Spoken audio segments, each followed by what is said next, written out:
Hello everyone, welcome back to the day 23 of transformation series. ఈరోజు morning నుంచి full bore కొట్టింది. Movies చూడడం తప్ప ఏం చేయలేదు అలా ఇంట్లో. ఈవినింగ్ ఎప్పుడవుతుందా అని చూశాను. ఈవినింగ్ అవగానే తెలిసిందే కదా మనం ఇంకా జిమ్కి వెళ్తాం. ఈరోజు మన వర్కౌట్ మీరు వీడియోలో చూస్తున్నట్లయితే తెలుస్తుంది ఏం చేస్తానో. జిమ్కి వెళ్తున్నాం అంటే ఎక్కలేని ఎక్సైట్మెంట్, ఎనర్జీ వచ్చేస్తుంది.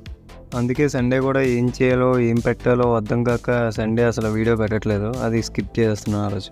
లెగ్ డే అంటే సరైన మోటివేషన్ అన్నీ ఉండాలి, గట్టిగా చేయాలి అంటారా. కానీ ఈరోజు మన జిమ్ పార్ట్నర్ రాలేదు, అదే చందుగడ రాలేదు. లెగ్ డే అని కాదు, వాడి కాలేజ్లో ఏదో పని ఉందంట, సో అందుకని రాలేదు. లేకపోతే తెలిసింది కదా మన గురించి, అసలు తగ్గేదిలే అంటాడు. ఈరోజు వర్కౌట్ గురించి మాట్లాడుకుంటే మనది లెగ్ డే కాబట్టి యాజ్ యూజువల్గా దోలు తీరిపోయింది. కానీ మన జిమ్ బ్రోస్ రాలేదు కాబట్టి బేగా అయిపోయింది అనమాట ఈరోజు వర్కౌట్. తర్వాత ఇంటికి వెళ్ళిపోయి మన మీల్ తినేసి డైరెక్ట్గా టెర్రస్ మీదకి వెళ్ళిపోయా. ఓపిక లేదు, బట్ అయినా సరే వాకింగ్ చేయాలి. అలా ఒకలా మనం వాకింగ్ కంప్లీట్ చేసుకున్నాం.